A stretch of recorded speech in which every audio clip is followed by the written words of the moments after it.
Welcome back to CE Solutions. My name is Caleb Frady, and this is Volume 2 of the Essentials of Neonatal Resuscitation.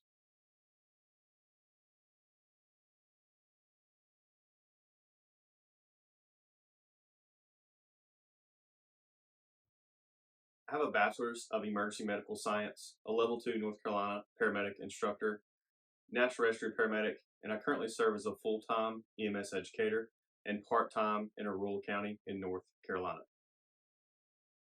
Today's objectives for the Essentials of Neonatal Resuscitation Volume 2, we will recognize the need for advanced airway management in neonate patients, illustrate the neonatal intubation process, describe vascular access and ALS medications utilized during neonatal resuscitation, review the pathophysiology and management for conditions specific to newborn patients.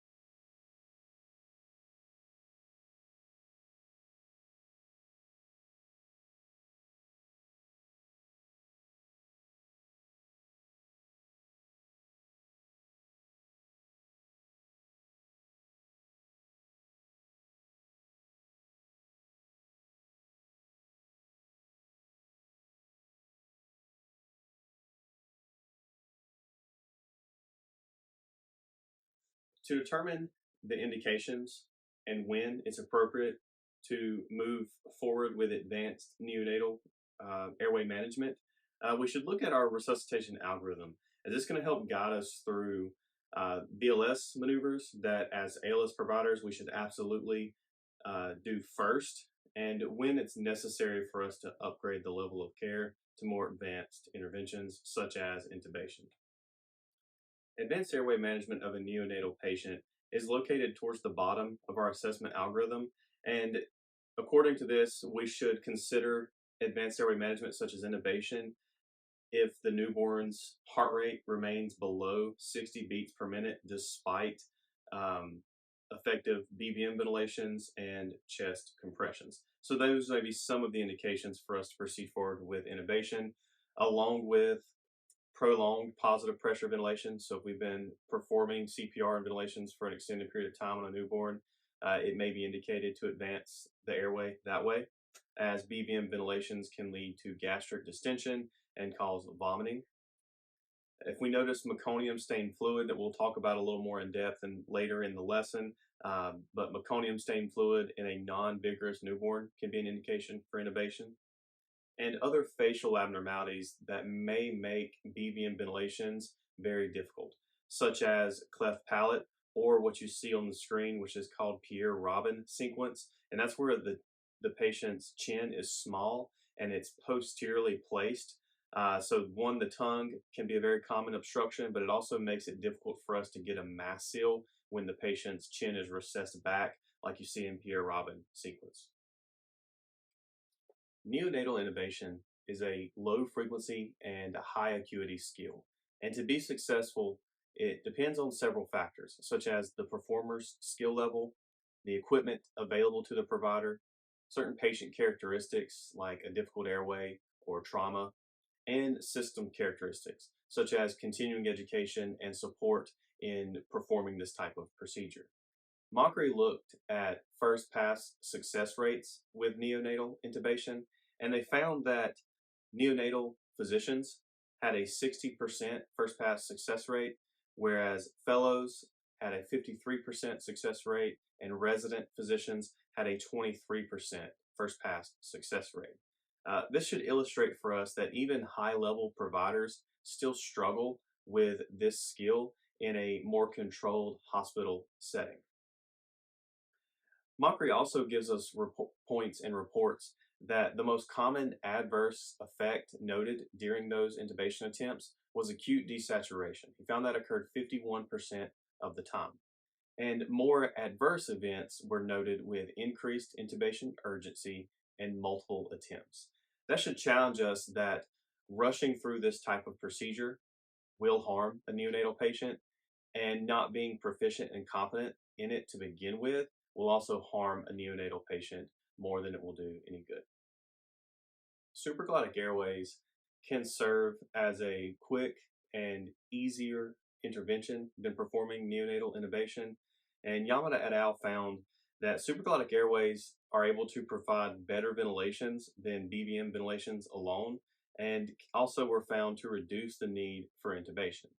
Now, the caveat to this is it oftentimes depends on local protocols and equipment that the system carries in terms of whether intubation or a supraglottic airway is most indicated. The other disadvantage is that with your supraglottic airways, there can be limited sizing options available for preterm newborns. As we discussed in Volume 1, about 43% of pre-hospital deliveries are preterm deliveries. So some of those supraglottic airways may just simply be too big for our neonatal patients, which is where neonatal intubation has the advantage. I want to take a few minutes and discuss the anatomical considerations for newborn airway management. The first one includes a proportionally larger head compared to the body. So the larger head causes neck flexion, which closes the airway off when lying supine.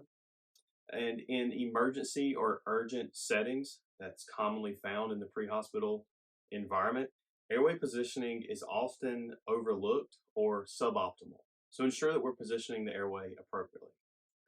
Your newborn patients are going to be preferential nose breathers. So if there's an occlusion in their nares that can cause respiratory distress, the reason they're preferential nose breathers is because oftentimes immediately after birth, they begin to feed. So breathing through their nose allows them to breathe while they're also feeding, whether that's breastfeeding or formula later on.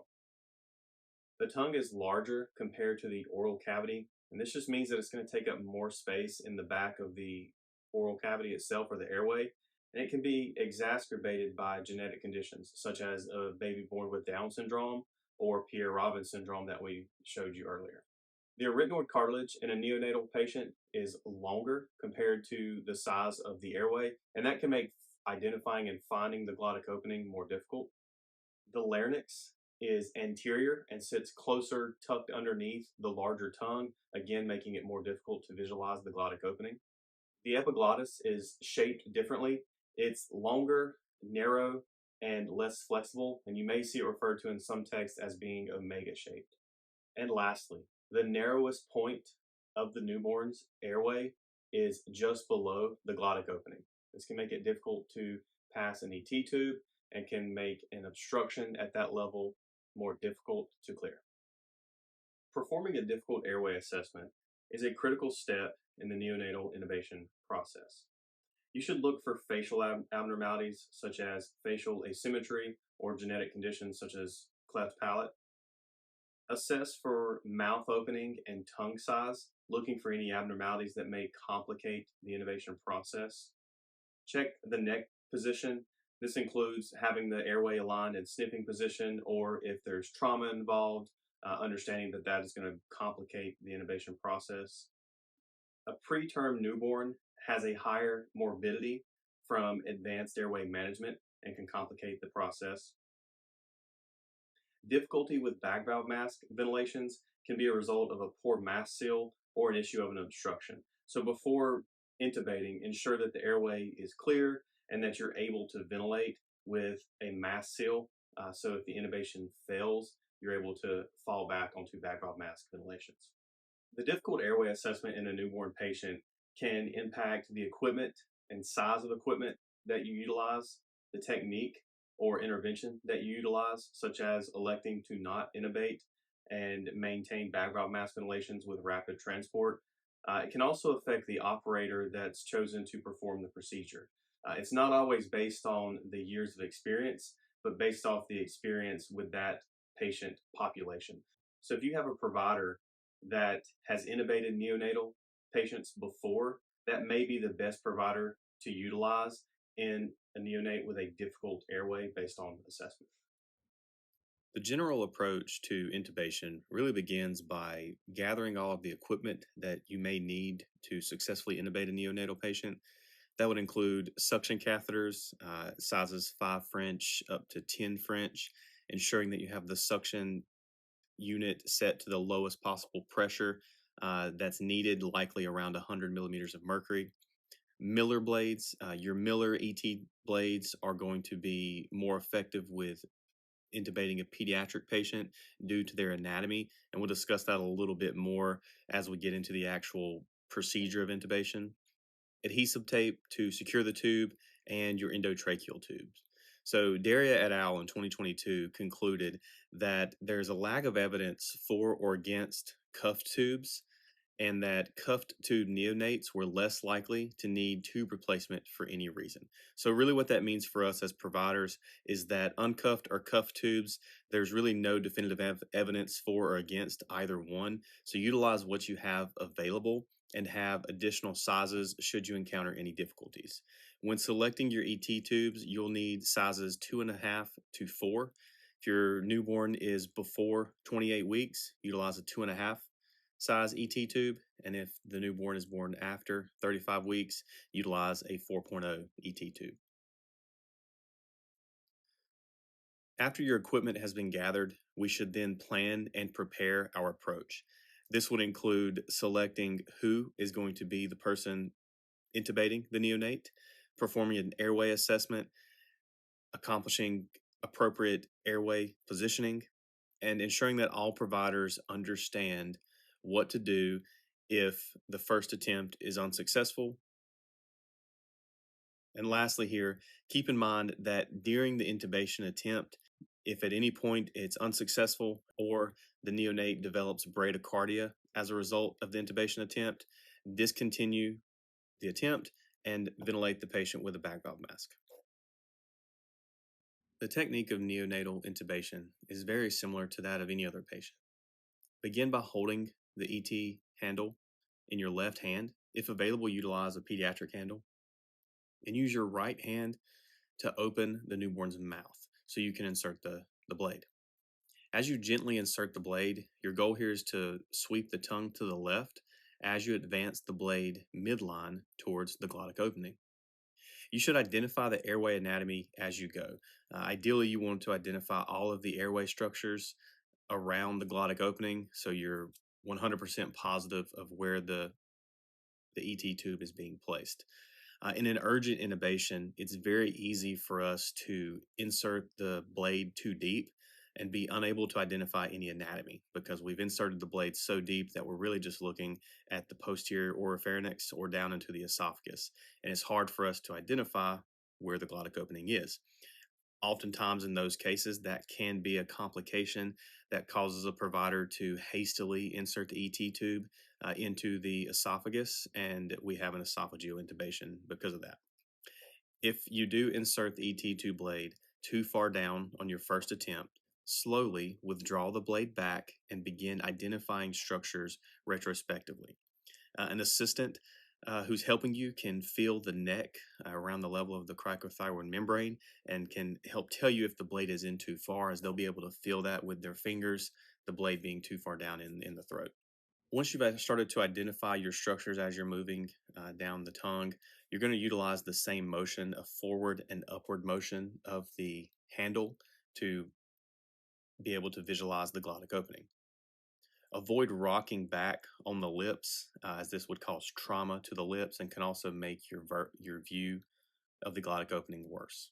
We typically are going to use a Miller blade in neonatal and pediatric intubations because the way their anatomy is set up, it's easier to use the Miller blade and move the epiglottis out of the way. The epiglottis in neonatal patients is a little bit larger compared to their airway, and it's also more floppy.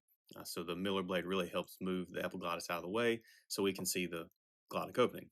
If you're having difficulty exposing the vocal cords, you can use your left little finger to apply gentle cricord pressure to bring the cords into view, or if you have an assistant, they can also provide that cricord pressure to help achieve a better view. Only suction when secretions are noted, so don't do any routine suctioning to clear the airway before your attempt, only if you see anything inside the airway. And a practical tip of how to hold the ET tube as you're placing it is hold the ET tube higher up towards the BVM adapter. That's going to give you actually more fine control over the distal end to be able to direct that towards the trachea. The image you see here is just a practical tip to help with inserting the tube. Our neonatal patients are going to have, smaller mouths with larger tongues, and there's not a lot of real estate for the blade and the ET tube to pass for us to be able to insert the tube while still maintaining our view, which we know is kind of a golden principle of intubation, is you have to visualize the ET tube passing into the trachea.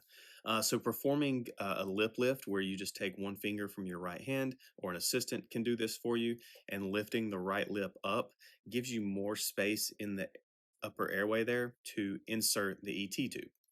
Once you've inserted the ET tube through the glottic opening, make sure you only insert it deep enough to where the black line passes the glottic opening.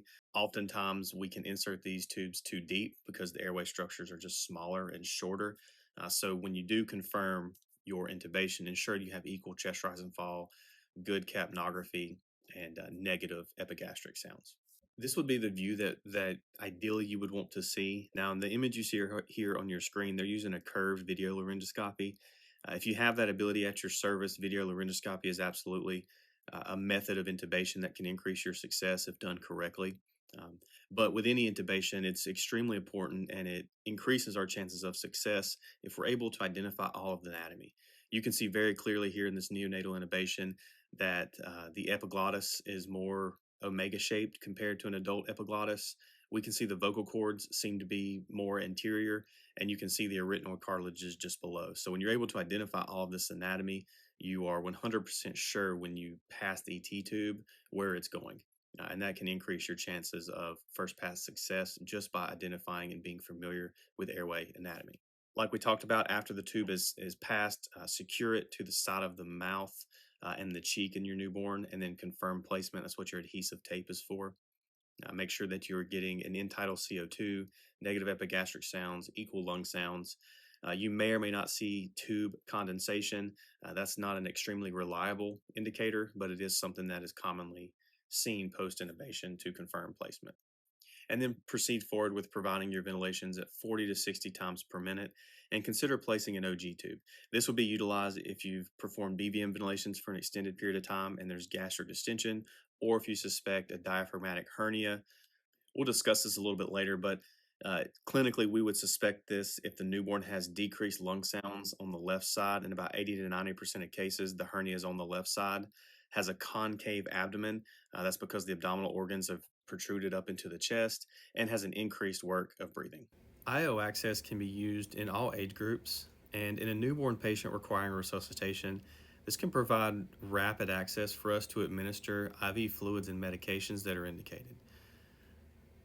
Many of our IO needles, however, are not indicated for patients less than 3 kilograms. So in the case where you have a premature newborn less than 3 kilograms, you may need to contact medical direction for advice. You can see here on the image on your screen, the pink top, which is the 15 millimeter 15 gauge needle, is rated for infants that are newborns that are 3 to 39 kilograms, and is what you would use in a neonatal resuscitation. The biggest consideration here with IO needle sizes and types of IOs is for you to be familiar with the style and brand that your service carries, so that when you do have to utilize that procedure in the field, you're able to do so efficiently.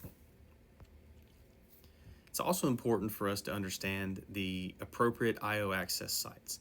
So the proximal tibia is the preferred site in neonates, and it can easily be found by measuring one finger beneath the tibial tuberosity and then moving slightly medial to that line. That puts you on a flat aspect of the tibia. With the distal femur, you're going to secure the leg straight, and you're going to measure 1 centimeter above the patella, and then move about 1 centimeter medial to that line. A third option is the distal tibia if for some reason you're unable to use the proximal tibia and the distal femur. IV access is also an option in neonatal resuscitation. This can, however, be a difficult procedure and oftentimes time-consuming during a resuscitation. However, if someone on your team is experienced in obtaining neonatal IV access, allow that person to try, especially if you need the access and for some reason IO is difficult. When doing IV access on a neonatal patient, you're likely going to need to use the smallest catheter size you have available, which would be a 24 gauge or yellow IV needle, and appropriate PRN adapters and equipment to attach to that. In neonatal resuscitation, there are very few medications that a paramedic may need to administer, as airway management and chest compressions are priorities in this patient population. However, there are some cases where medications may be indicated. Epinephrine is the first one I want to discuss. It's indicated when a newborn has a heart rate that's less than 60 and is unresponsive to ventilations and chest compressions. The dose of epinephrine is 0.01 milligrams per kilogram IVIO.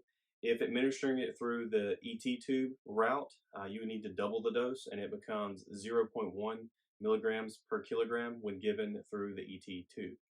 Most term neonates weigh about 3 to 4 kilograms, which will put the drug dose of epinephrine IVIO at 0.04 milligrams.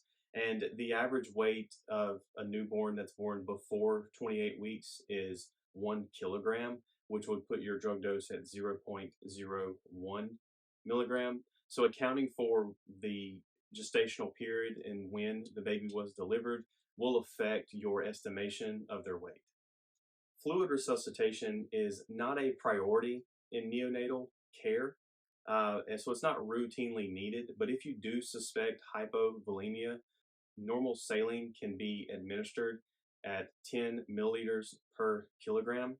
We must be very careful not to fluid overload the patient. So utilize a drip chamber if it's available.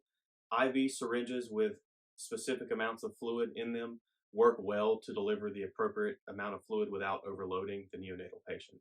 In cases of hypoglycemia, dextrose is indicated when the blood sugar in a neonatal patient is less than 45 milligrams per deciliter.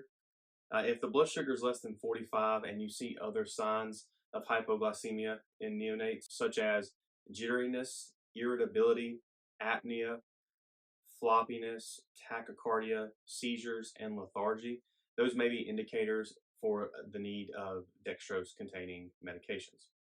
After birth, a healthy newborn's blood sugar starts at about 30, and then over the first 12 hours of life, it increases to a normal range of 45.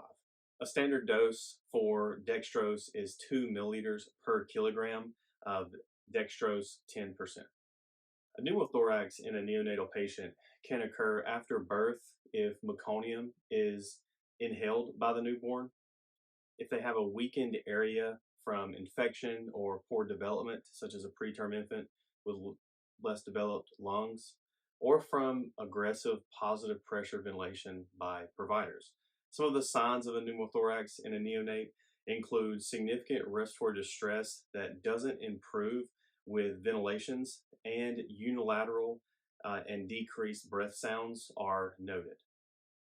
When a significant pneumothorax is affecting a newborn's hemodynamics, a needle decompression may be indicated depending on local protocols and equipment available to you.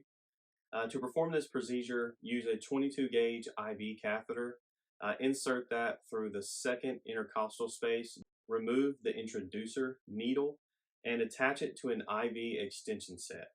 At the end of that extension set, place a 3-way stopcock and a 20 milliliter syringe. A 10 milliliter syringe would work also.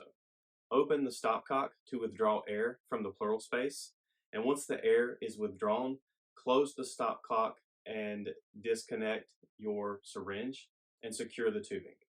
Continue monitoring for the redevelopment of a pneumothorax. If it does redevelop, you would just simply need to reattach the syringe, open up the 3-way stopcock, withdraw air from the pleural space once again. A pneumothorax is also something that is going to require rapid transport to the hospital when it's suspected.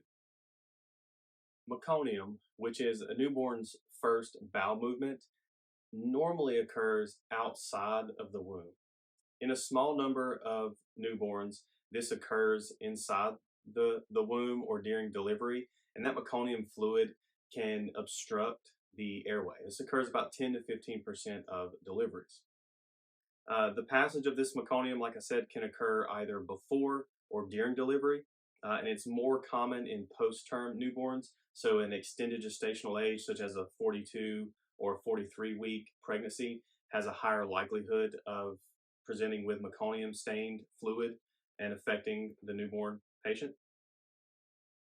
Inhaling this meconium, because it's a very thick, dark green bowel movement, inhaling this can obstruct the airways and lead to hypoxia, atelectasis, which is alveolar collapse, delayed transition to extrauterine life, and aspiration pneumonia.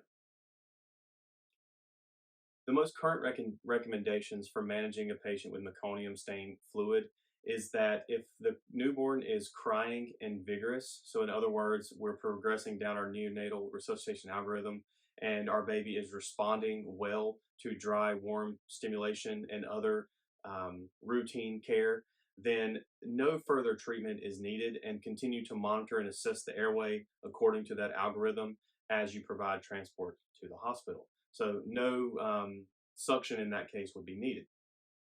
For a newborn who does not respond well to that routine care and treatment is continuing, notify the hospital early and provide rapid transport. It is acceptable to suction any obvious secretions from the newborn's nose and mouth to clear the airway, but tracheal suctioning is no longer routinely recommended in neonatal care. And the reason for this recommendation is because it comes from a point of view of doing no further harm and prioritizing, in this case, intubation and tracheal suctioning can delay more appropriate interventions such as providing warmth, positive pressure ventilations, and rapid transport to the hospital.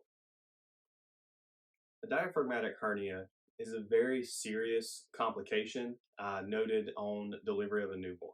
It's when there's an opening in the diaphragm that causes the abdominal contents to enter into the thoracic cavity. This can lead to severe respiratory distress and hypoxia, depending on the size and location of the hernia. 85% of diaphragmatic hernias are on the left side, and the diagnosis is often made right after birth. Ultimately, surgical repair is needed to repair this condition.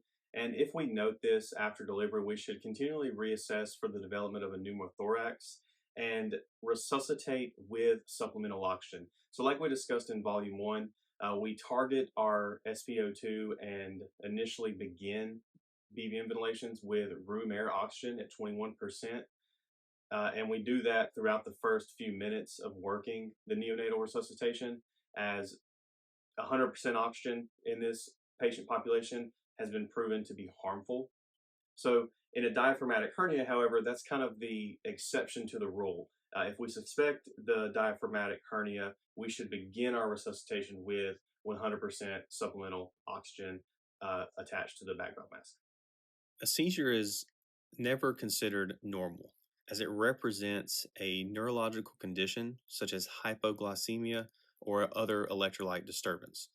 They can be caused by developmental defects, drug withdrawals after birth, encephalopathy, epileptic seizures, and intracranial hemorrhage, to name a few.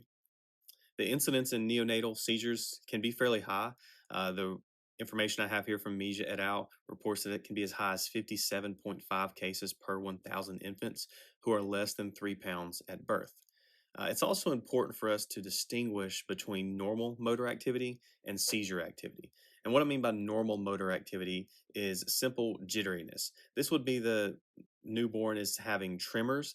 However, the key here is the tremors can stop with gentle pressure on the limb.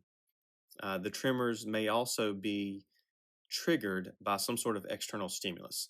So if you notice some sort of jitteriness or tremor of an arm or a leg, a good assessment to perform is to see if you can place a hand on that extremity. And if it stops the tremor, then it's likely just normal motor activity as a response to a stimulus.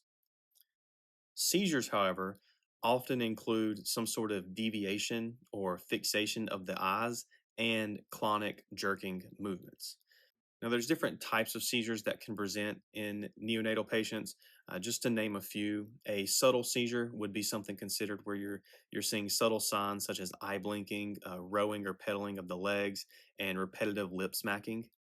Clonic activity is a little bit abnormal compared to what you would see in an adult patient. Because the newborn's nervous system is immature, we typically don't see bilateral clonic movements. We typically are going to see unilateral jerking or kicking of one extremity. And then our tonic presentation for a newborn seizure is persistent posturing.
Respiratory depression secondary to opioids. The signs and symptoms of this typically present themselves about 24 to 72 hours after birth, and the symptoms are often a reflection of the half life of the involved substance, such as heroin, which has a general half life of 24 hours. The symptoms of this condition would include central nervous system irritability, so that could present with tremors, a high pitched cry, decreased sleep, and seizures. We may also note autonomic dysfunction with fever, sweating, and tachycardia, GI problems such as feeding difficulties and loose stools. The management for these patients is to provide ventilation support and transport. We should avoid administering Narcan to neonatal patients that we suspect have respiratory depression secondary to opioids, as that can precipitate seizures and is currently not recommended. Vomiting can be normal and occasionally blood streaked in the first few hours of a newborn's life. And within the first 30 days, vomiting can have several different causes, some of which are benign and normal, others of which are concerning. Persistent vomiting that is dark red suggests GI bleeding in the gut, or bilious vomiting can suggest either some sort of GI obstruction or increased intracranial pressure. The management of vomiting involves protecting the airway from aspiration, and several different causes can cause vomiting in a neonatal patient, such as esophageal atresia, which is where the esophagus doesn't fully form. It presents with a newborn that's drooling and frothing at the mouth. They may choke when they try to feed because the milk comes right back up because the esophagus is malformed. Another cause is infantile hypertrophic pyloric stenosis. So the pyloric muscle thickens, leading to obstruction of gastric outflow. This usually presents around 3 weeks and presents as the stomach muscle tries to forcefully contract to overcome the obstruction of gastric outflow. This leads to projectile vomiting. Blood can be found in the vomit from gastritis or a Mallory-Weiss tear, which is where it tears at the junction of the esophagus and the stomach. It can also be an intestinal malformation, otherwise called twisted intestines. This occurs during development at the fourth and 12th week. And the vomit can have a fecal odor to it and is bile stained. Surgery would be needed to correct this condition if it's present. Intestinal atresia and stenosis, so parts of the bowel do not develop, can lead to vomiting. Vomiting can also occur with other conditions, such as hydrocephalus, meningitis, and withdrawal symptoms. Um, Meningitis and hydrocephalus, along with trauma, can lead to increased intracranial pressure, leading to vomiting from that mechanism. Diarrhea in a newborn patient can also be a benign finding. The biggest complication is that diarrhea can lead to rapid dehydration and electrolyte imbalances in a newborn patient. The management of diarrhea generally involves estimating the degree of dehydration and the administration of IV fluids if necessary. Some predictors of dehydration in a newborn patient include just an overall poor general appearance and activity, poor vital signs such as an elevated heart rate outside normal ranges, rapid respirations, delayed capillary refill, dry mucous membranes, unexplained and abnormal weight loss throughout the first 30 days of life, sunken in eyes, a depressed fontanelle on the top of the newborn's head, and low urine output. And again, the newborn is suffering from diarrhea in their stools. So a newborn should produce a bowel movement about 5 to 6 times per day or after each feeding. Issues of thermoregulation. A fever in a newborn is characterized by a rectal temperature that's greater than 100.4 degrees. Rectal temperature is going to be the most accurate method to assess a temperature in a newborn patient. Fevers can be caused in newborns through infections that they may pick up within the first few days of life, but also overheating, where you may have parents that overbundle the newborn and maybe go too far to keep the newborn warm, and that results in the core temperature elevating. Anytime you suspect or identify a fever in a newborn, begin looking for any rashes or abnormal activity, and take note of any increased respiratory effort, as those can be clues to the status of the newborn and help guide some of your resuscitation from there. Hypothermia in newborns is a body temperature that's less than 95 degrees Fahrenheit.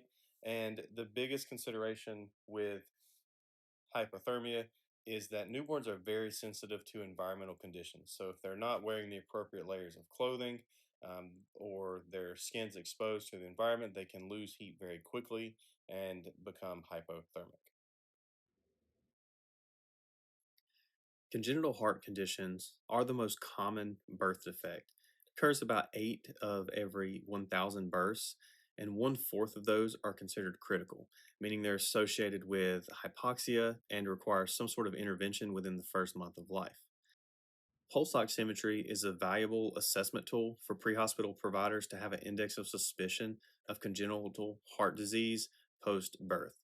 If we measure the SpO2 on the right hand and 1 foot, what we'd be looking for is an SpO2 that's less than 95% or 3% difference between the two. And that's an indicator of hypoxia that's associated with congenital heart conditions 24 hours after delivery. Our field priorities for managing newborns with congenital heart condition is prompt recognition and transport to appropriate facilities who we suspect have a congenital heart condition. There's two main categories of these conditions: non-cyanotic disease and cyanotic disease. We're going to take a few moments and go through each of those specific diseases within those categories. Beginning with non-cyanotic diseases. An atrial septal defect is caused by a failure of the foramen oval to close, allowing oxygenated blood to flow into the right atrium from the left atrium. This can cause atrial enlargement and lead to pulmonary hypertension. It can lead to atrial arrhythmias, failure of the newborn to thrive, frequent infections, and even heart failure. Now, small atrial septal defects typically close on their own. Large ones, however, may need surgical repair. The next non-cyanotic disease would be a ventricular septal defect, which is where an opening in the septum allows oxygenated blood to flow from the left ventricle into the right ventricle. This decreases stroke volume, so there's less blood being ejected from the heart, and puts the right ventricle under greater pressure, which leads to increased pulmonary hypertension. Now, larger openings present with delayed growth, exercise intolerance, and pulmonary infections. Signs of heart failure in this category would include tachyarrhythmias, grunting, tachycardia, fatigue with feeding, and diaphoresis. The next non-cyanotic disease is a patent ductus arteriosus. This is where the ductus arteriosus fails to close after birth. Normally, it closes within a few hours. In this condition, what happens is oxygenated blood is shunted from the aorta across the duct to the pulmonary artery, where it then mixes with deoxygenated blood. This is going to lead to an increased workload of the left side of the heart and less blood being delivered to the lungs for gas exchange. It's going to present with fatigue, failure to thrive, poor feeding, bounding peripheral pulses, and increased work of breathing. Coartication of the aorta. This is narrowing of the aorta just beyond where it branches and goes to the head and the arms. So what that causes is the left ventricle to have to work harder to pump against the increased resistance due to the narrowing of the aorta. This is going to lead to an increase in blood pressure to the head and the arms and less blood flow to the legs. Presents as heart failure in neonatal patients. This presents as heart failure. Many patients can remain asymptomatic until later in childhood, and surgical repair is typically performed before 2 years of age. Our cyanotic diseases are classified in this category because this is where deoxygenated blood mixes with oxygenated blood, and then that blood is then pumped to the body tissues. It would be called a right to left shunt. That would include conditions such as pulmonary stenosis, where there's a damaged pulmonary valve causing decreased blood flow to the lungs, would present with jugular venous distension, right ventricular hypertrophy, and cyanosis. A truncus arteriosus is where the pulmonary artery and the aorta are combined into one vessel. This would cause heart failure. Tricuspid atresia is where the patient lacks the tricuspid valve. This would result in an undersized right ventricle, limiting the amount of blood pumped into the lungs, would lead to severe hypoxemia and death. Treatment would require rerouting the inferior vena cava and the hepatic vein to pulmonary circulation. So that would be something that would need to be performed in a surgery setting. Hypoplastic left heart syndrome is where you have complete underdevelopment of the left heart, making it unable to meet the body's needs. In this case, a heart transplant is necessary.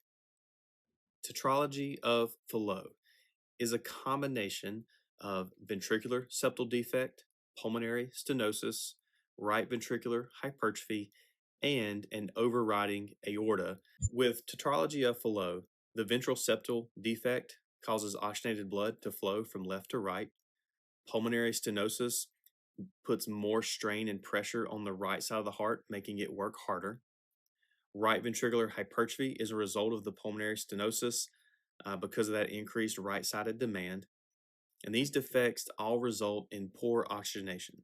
Cyanosis in tetralogy of Fallot occurs in the first few hours of life as the ductus arteriosus closes. A TET spell is what we would refer to when the oxygen saturation in one of these newborns suddenly decreases. So usually it's from some sort of sudden pulmonary outflow constriction and would present with hypoxia, irritability, rapid and deep breathing that if it's untreated will progress to seizures, syncope, and death.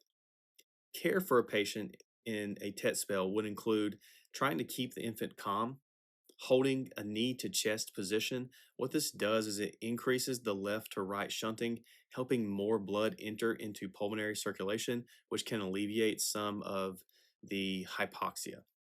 Transposition of the great arteries would occur when the pulmonary artery is connected to the left ventricle and the aorta is connected to the right ventricle. So they're reversed. A newborn can only survive from this defect if another defect allows for the mixing of blood. So if there's a ventricular septal defect or a patent ductus arteriosus that allows mixing of the blood and essentially buys the newborn a little bit of time until surgical repair can be completed. Total anomalous pulmonary venous return. This is where 4 pulmonary veins do not return to the left ventricle and attach to the right atrium. This would result in pulmonary overcirculation and presents with severe right heart strain. Now, there's many congenital heart conditions such as this for providers to know about and understand. And the management for patients with congenital heart conditions is prompt recognition and rapid transport. Provide neonatal resuscitation with oxygen, CPR if needed, and emphasize transportation to an appropriate facility that can handle this high level of patient care.